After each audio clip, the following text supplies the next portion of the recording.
रामायण पढ़ोगे, महाभारत को पढ़ोगे, अच्छा नहीं पढ़ पाए तो सीरियल देख लेना।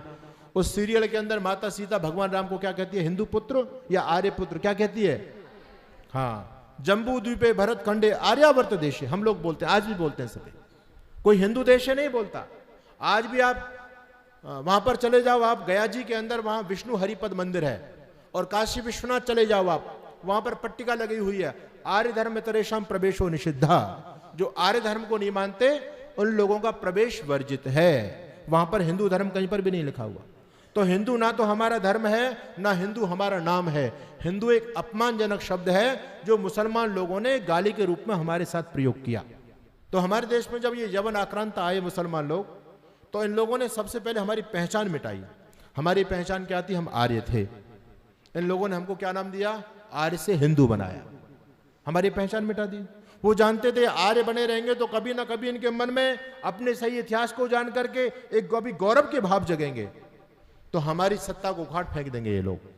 इनको यदि पता है आर्य का मतलब क्या होता है? श्रेष्ठ, चरित्रवान, गुणवान, ईश्वर भक्त, मातृपितृभक्त व्यक्ति, उसको कहते हैं आर्य।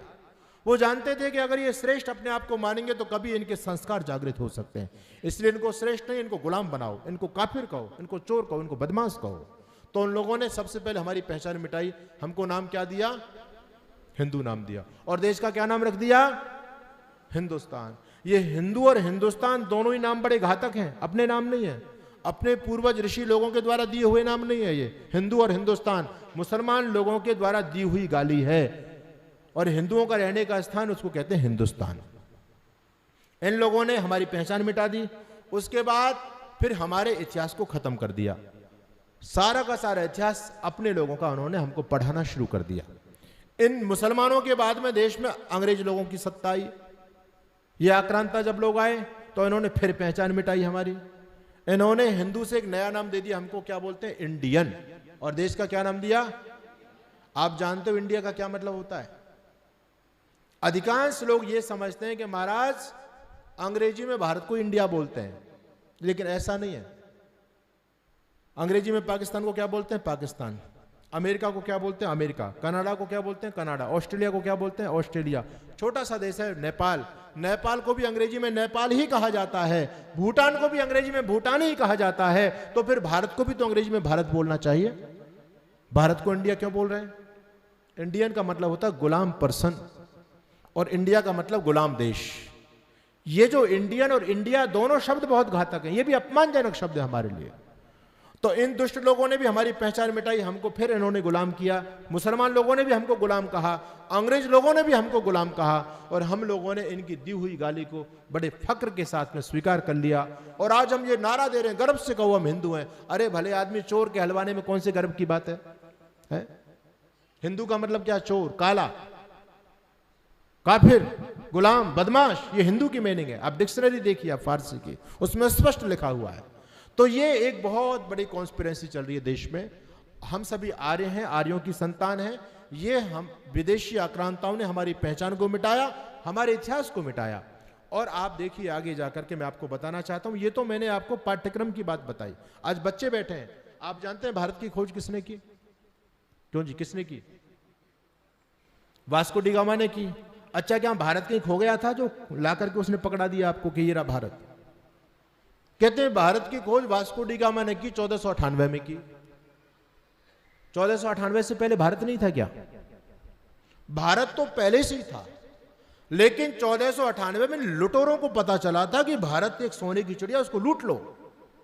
इन लुटेरे लोगों को भारत के बारे में जानकारी मिली कि भारत इतना समृद्धशाली देश है, उसमें जाकर के अपने बिजनेस, अपना कारोबार स्थापित करो। ऐसा नहीं था कि भारत की खोज इसने वास्को डी गामा ने करके कहीं भारत खो गया हो। लेकिन हमारे बच्चों को सही इतिहास कहां बताया जा रहा है? हमारे बच्चों को कहते हैं जो जीता वही सिकंदर, और जिस भारत के राजा ने सिकंदर को जीत लिया उसका नाम तक बच्चे नहीं जानते। महाराजा पोरस, जिसने सिकंदर के दांत खट्टे कर दिए। कंदमूल खाने वालों से मांसाहारी डरते थे, और पौरुष जैसे वीर पुरुष को नमन सिकंदर करते थे।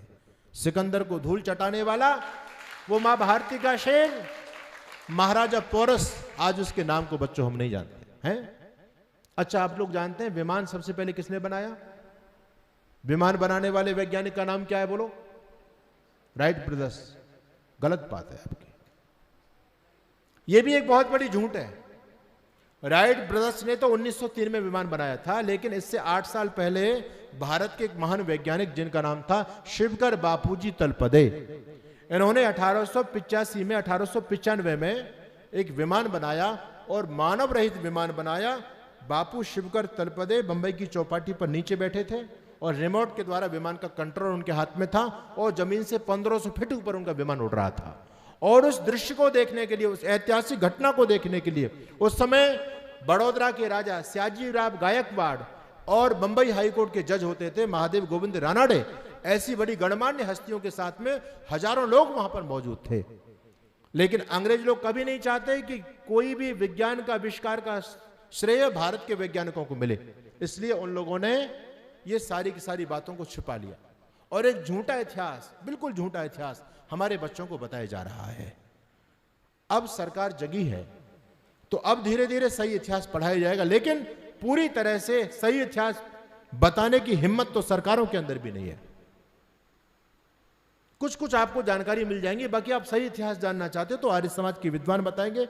आप भारत देश का इतिहास पढ़ना चाहते हैं तो पंडित भगवत दत्त को पढ़िए, आपको पता चलेगा भारत देश कितना महान है। बाकी आपको लॉर्ड मैकाले वाली शिक्षा में भारत देश का सही इतिहास आपको पता नहीं चलेगा। तो ये देश ऋषियों की भूमि है, संतों की भूमि है, सिद्धों की भूमि है, महापुरुषों की भूमि है। ये देश दुनिया का विश्व गुरु रहा है, सोने की चिड़िया इस देश को लोग कहा करते थे। हम बहुत गौरवशाली लोगों की संतान हैं, हम बंदरों की संतान नहीं है।